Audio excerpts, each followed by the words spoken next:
Hi guys, thank you so much for joining in. Video शुरू करने से पहले please subscribe to my channel and turn on all notifications.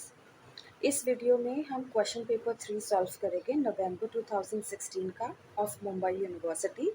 Subject is law and medicine. यहाँ पे 10 questions होंगे जो हम सॉल्व करेंगे। Let's start with question number 1। Very important question, इसके पहले वाले पेपर्स में भी मैंने दिया है, फिर से एक्सप्लेन करूँगी और उसके नोट्स हैं। What is meant by res ipsa loquitur? इसका मतलब होता है it means a thing speaks for it self. ये मैक्सिम का लिटरल मीनिंग है, a thing speaks for it self. यहाँ पे for instance, doctors negligent act speaks for it self. In such cases the fact of the act cause is the fact of the act causing harm is so clear that the negligence of the defendant is always presumed. It is also not possible to prove plaintiff is negligent. Hence, in such cases, plaintiff need not prove negligence of the defendant.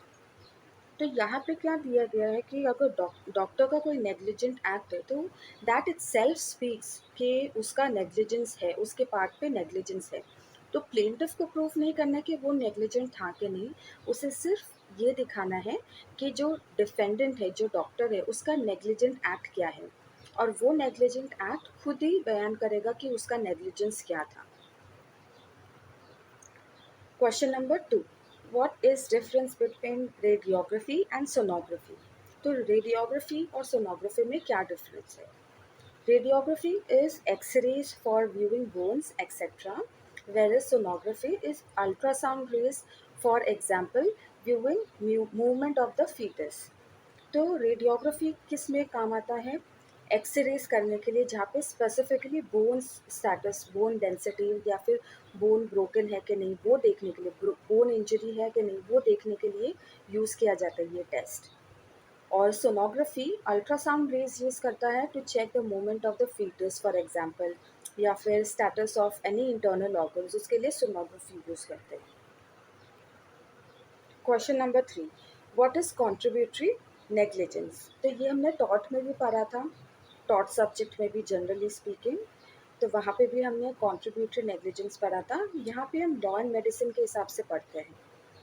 Contributory negligence is the plaintiff's, that is, in our case, patient negligence is in not avoiding the consequences of the defendant's negligent act. Defendant कौन है यहाँ पे? Doctor. तो plaintiff की तरफ से उसका क्या, उसने क्या प्रिकॉशन लिया, या उसके पास में कोई ऑप्शंस था जो अवॉइड कर सकता था consequences of defendants negligent act. तो उसने क्या नहीं किया, जिसकी वजह से क्या क्या प्रिकॉशन नहीं लिया, प्रिवेंशन नहीं लिया, या उसके एक्शंस क्या थे जो उसने नहीं किए जिसकी वजह से उसने कंट्रीब्यूट किया ये नेग्लिजेंस में। Question number 4. Define near relative. Near relative means spouse, son, daughter, father, mother, brother और sister.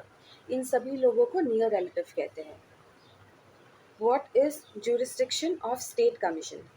तो jurisdiction of state commission consumer protection act में दिया गया है। यहाँ पे before giving you the answer, I just want to clarify.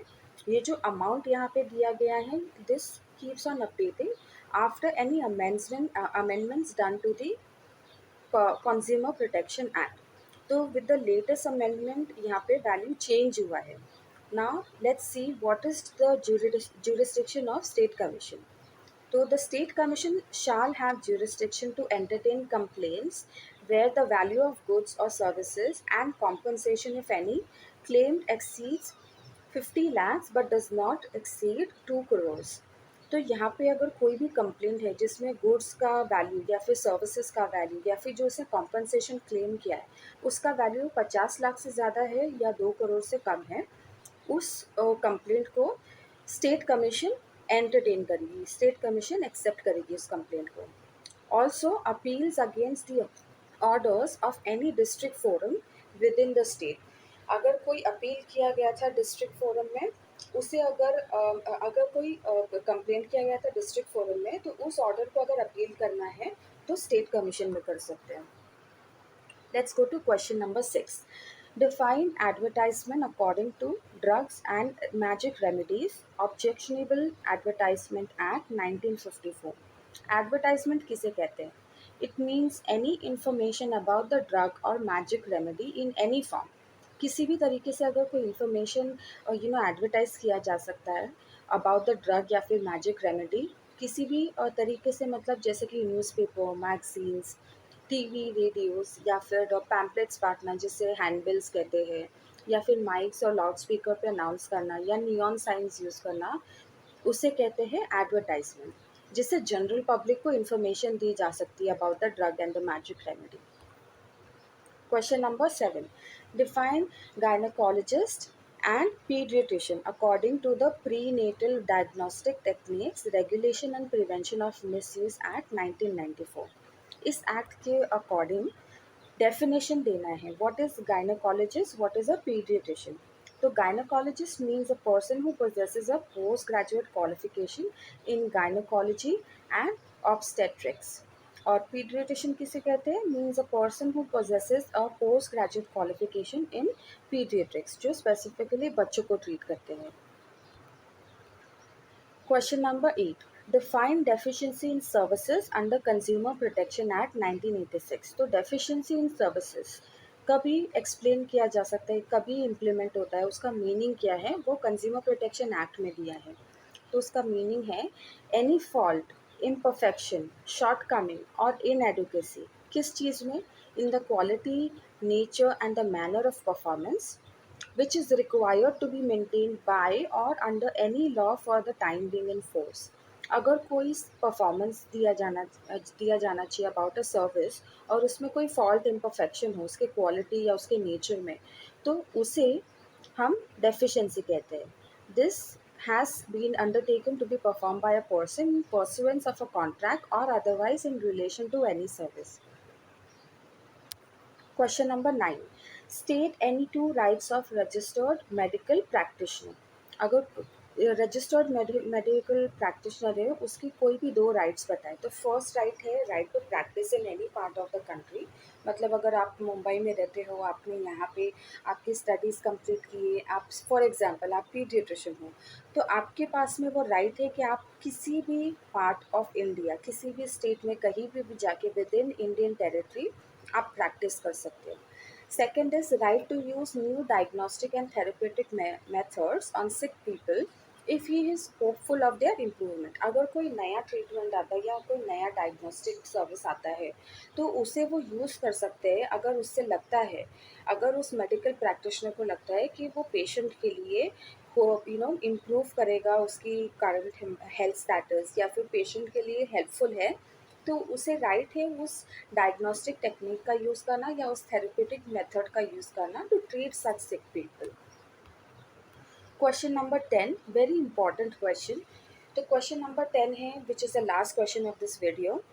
What is the significance of Hippocrates oath in medical profession. तो हमने टीवीज़ में भी देखा है, बहुत सारे मूवीज़ में भी देखा है, हिपोक्रेट्स ओथ क्या होता है और उसका सिग्निफिकेंस क्या है मेडिकल प्रोफेशन में। So, since the ancient times, certain duties and responsibilities have been cast on persons who adopt the sacred profession as exemplified by Hippocrates oath।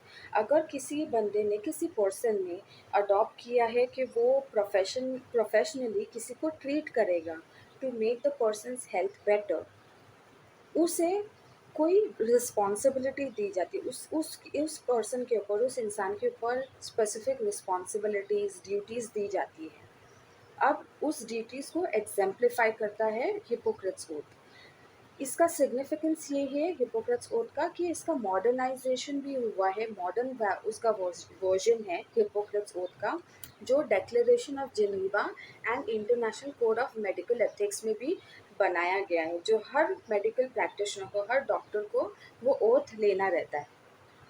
तो this brings to the last question of a video. जैसे कि कहा मैंने, ये Mumbai university का paper solution था जहाँ पे हमने सिर्फ ऑब्जेक्टिव्स किया है। This paper solution was for November 2016। इसके बाद में और पेपर सोल्यूशंस मैं अपलोड करने वाली हूँ for law and medicine. Keep watching my videos.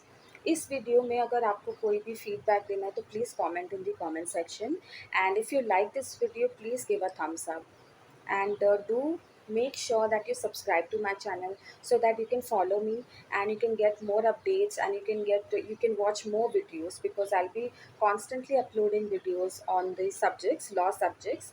Right now we are uploading videos on law and medicine. So I really thank you for your time, and thank you so much for watching till the end. And for now, that's all I have for today. So bye for now, guys. Take care of yourself.